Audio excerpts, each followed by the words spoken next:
The United States finds itself devoid of financial resources to provide essential ammunition and missile required by the Kiev government to repel Russia's special operation.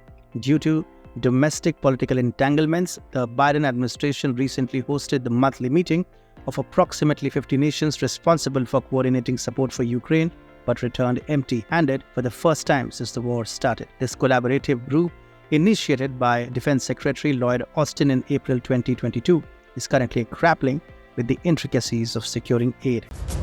Welcome to TFI Global, the antidote to mass delusion. While Ukraine is making every effort to boost its domestic production of artillery shells, the limited support from its Western allies has led to frontline soldiers facing a shortage of this specific ammunition. Nevertheless, the Kiev regime is currently receiving sporadic military support from the EU, enabling the Ukrainian military to endure. The new financial aid package indirectly contributes to Ukraine's war effort, even if Brussels denies it. A Ukrainian soldier stationed on the Avdeyevka front informed Politico, "We have never had sufficient 122mm caliber shells. We are receiving them directly from the factory." The soldier acknowledged the challenges, stating, "On average, we discharge 15 shots per day. However, there were days when we fired over 100 shots or none at all. Despite the intensified hostilities in our direction, we still have as few shells as before." Reports regarding the scarcity of specific ammunition among Ukrainian troops have been circulating for a while now. Even Ukraine's defense minister, Rustem Umerov, acknowledged the existence of shell hunger in his armed forces in early January. Despite Ukraine's efforts to boost domestic shell production to address this scarcity, the country remains heavily dependent on foreign supply. This dependence has proven to be problematic,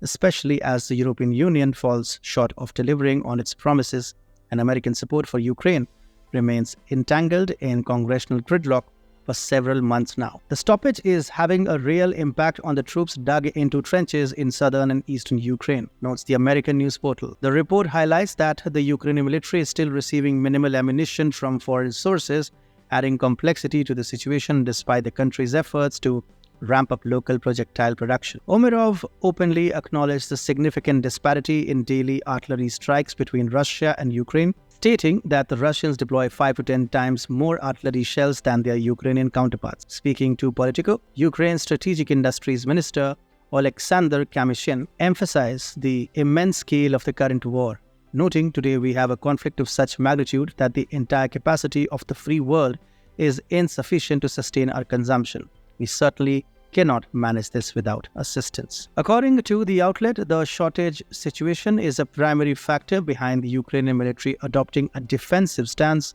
across the entire front following the disappointing summer counteroffensive. Despite the stalling of American funding for Ukraine in Congress, the European Union reached an agreement on an enormous €50 billion macro financial aid package on February 1st. While approximately 2/3 of the aid comprises loans and 1/3 grants, it is officially designated for supporting the economy and financing reconstruction, not for combating Russia. However, the EU has a separate plan for funding arms and ammunition. Simultaneously, by addressing economic needs, it allows Ukraine to allocate more of its actual economy toward the war effort. This has led to considerable criticism of Brussels. With Europeans grappling with high inflation and energy prices, the substantial €50 billion could have been used more effectively to serve citizens rather than supporting a highly corrupt Ukraine. By recklessly allocating tens of billions of euros to Ukraine, Brussels enables the Kiev regime to divert funds from other sources to sustain its fight against Russia, including producing the much-needed shells, rather than focusing on the country's reconstruction. In this manner, the EU indirectly contributes to supporting Ukraine's war effort. As a consequence, the European aid package has faced widespread condemnation throughout the continent. Harald Wilhelmsky, the leader of the right-wing Austrian Freedom Party in the European Parliament, expressed dissatisfaction, labeling the decision as bad news for Europe's taxpayers. He remarked, "The EU lacks a strategy to end the war in Ukraine, and it seems uninterested in seeking peaceful solutions."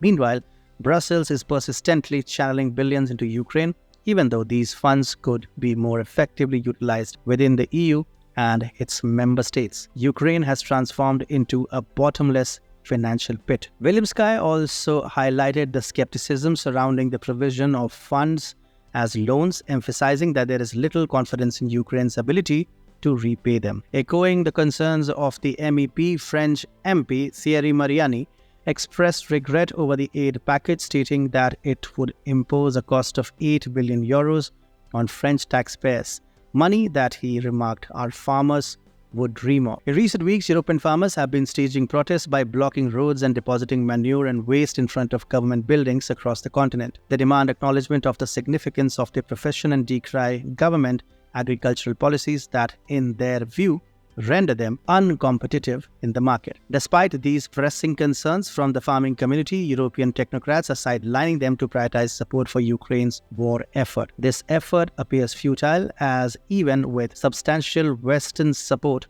Ukraine has depleted its manpower and weapons. William Sky's characterization of Ukraine as a bottomless financial pit rings true. The country seems to absorb financial, military, and all other aids without tangible progress. A mere week ago, the Pentagon declared a significant development, announcing that it lacked the necessary funds for Ukraine during a meeting involving 50 allies convened to discuss support for Kiev. The United States finds itself devoid of financial resources to provide essential ammunition and missiles required by the Kiev government to repel Russia's special operation.